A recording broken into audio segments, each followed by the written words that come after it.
আগে আপনাদের এই এরিয়ার একটা ইউটিউবার একটা ভিডিও কাট করে ছেড়েছিল, কৃষ্ণ ভগবান না কৃষ্ণ অসুর।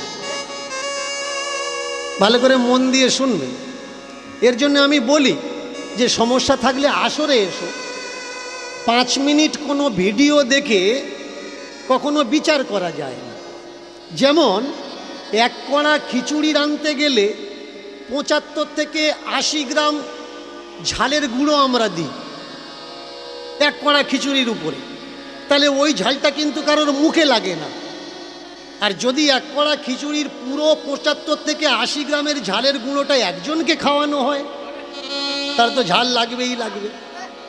এর জন্য সমস্যা এই জায়গায়, পুরো কীর্তন শুনে আপনাকে বিচার করতে হবে যে দীনকৃষ্ণ ঠাকুর যে কথা বলল ওটা মিথ্যে কথা না ওটা ভুল।